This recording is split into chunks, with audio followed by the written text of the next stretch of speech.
They had reserved the long table by the window, white linen, polished glasses, names printed on cards. Mine was missing. I stood there while the host scanned the list again. My sister laughed and tilted her head toward the street. My mother nodded, as if this were helpful advice. People from work were already seated. An aunt looked away. I said nothing. I smiled because smiling kept things orderly. I picked up my bag and turned toward the door. The room kept talking. Cutlery clinked. No one followed. Outside, the sign across the street flickered, and I crossed alone there. I learned early how authority works in my family. It does not announce itself. It arrives as preference, as convenience, as the quiet choice that spares someone else discomfort. My mother held that power most days. She managed calendars, moods, and narratives. If something felt unfair, she reframed it until it sounded practical. My sister learned from her. I learned to wait. Calm. No one raised a voice. No one said anything unkind aloud. It was framed as humor.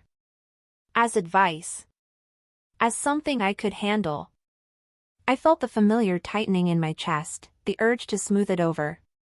To say it was fine. I had done that my entire life. When I was passed over for family trips because my sister had stronger opinions. When holidays were scheduled around her availability. When my achievements were acknowledged briefly, then used as proof that I did not need support. People noticed. That was the quiet cruelty of it. Coworkers sat there with their menus open, pretending not to listen. An aunt adjusted her napkin and stared at the table. The host waited for my response. This was a moment that invited intervention. It would have taken one sentence. One person saying, "Let's make space." No one did. Silence protected the plan. I smiled and said I would step out. The words landed gently. Relief moved through the table. Order restored. As I walked away, I understood the role authority had assigned me. I was the variable that could be removed without consequence. The inconvenience that could be outsourced. It was not personal, they would say later. That was the lie authority tells itself. It mistakes impact for intent and calls it fairness. Outside, the air felt different. I stood for a second, steadying my breath. I did not cry. I did not text anyone. I crossed the street because movement was easier than standing still, and because standing still would have required someone to notice. No one did. I thought about going back in, about asking for a chair, about making it awkward enough to force a correction. The thought passed. I had spent years rehearsing ways to be included. I was tired of auditions. The door closed behind me with a soft sound. Inside, laughter rose and settled.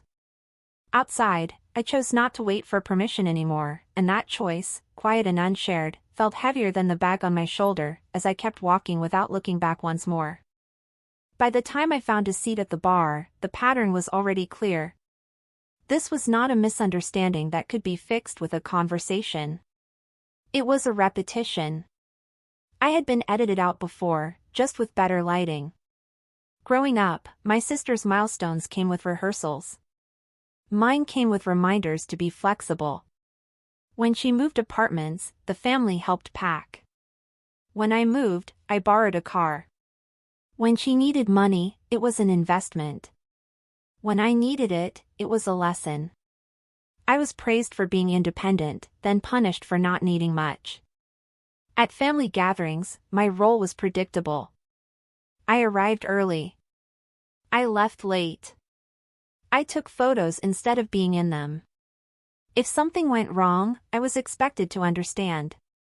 Understanding was my currency. I spent it freely because it kept me included, or so I thought. The restaurant scene only felt dramatic because it happened in public. The mechanics were old. Decisions made without me. Jokes that landed at my expense. A mother who smoothed the edges by pretending nothing sharp had occurred. Each time, I absorbed it. Each time, I told myself it was temporary. I checked my phone and saw messages from relatives already seated. "Where are you? Did you get lost?" I typed and erased replies. Explaining would have required exposing a pattern they benefited from ignoring. Silence felt more honest. As I sat there, I realized how carefully I had been trained. I knew when to laugh. When to excuse myself. When to accept less and call it maturity. The cost of that training was invisible until moments like this, when exclusion was no longer abstract. I finished my drink slowly. I did not rush back.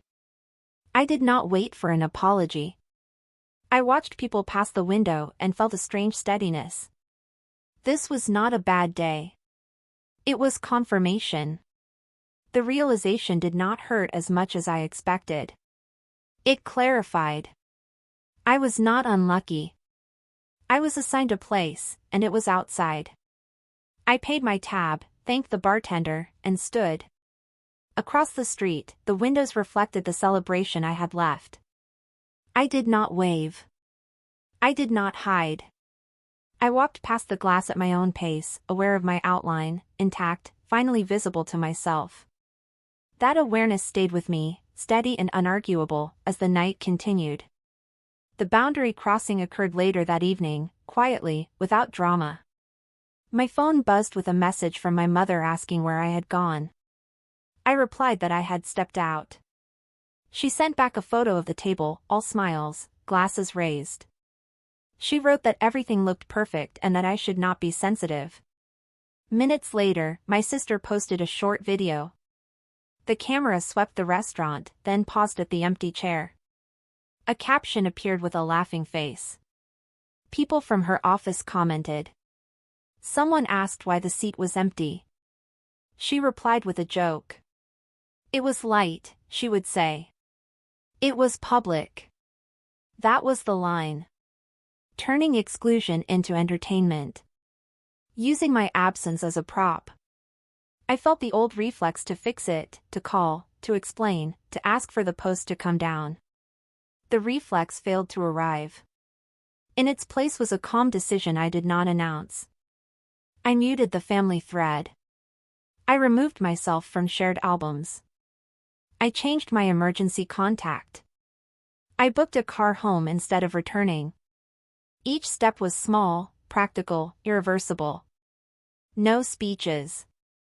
No ultimatums.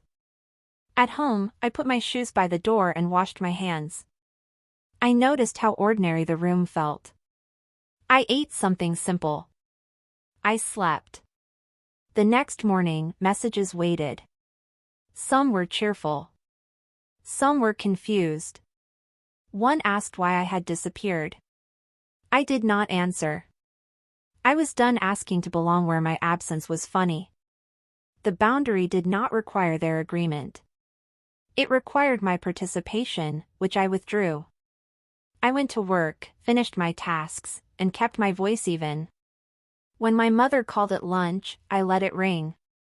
Silence, this time, was not a defense. It was a decision I could live. I did not explain myself later.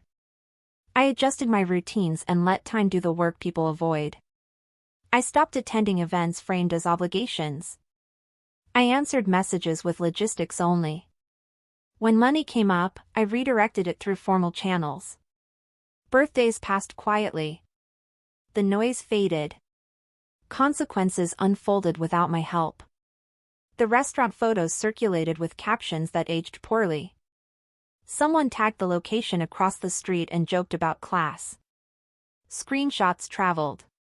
A client of my sister's commented with a question mark. My mother tried to smooth it over with a long post about humor and family. It drew more attention. Silence would have served them better. There were practical shifts. I updated my will and my insurance contacts. I moved a small account into my own name. I changed my availability at work and declined unpaid favors. None of it was dramatic. It was careful. It added up. Invitations arrived late, then stopped. Calls came in clusters, then thinned. I did not block numbers. I let them ring. People tell you who they are when they are embarrassed. I listened without responding. Across the street from the pub, the restaurant closed its doors early that night. Inside my life, doors opened at a measured pace.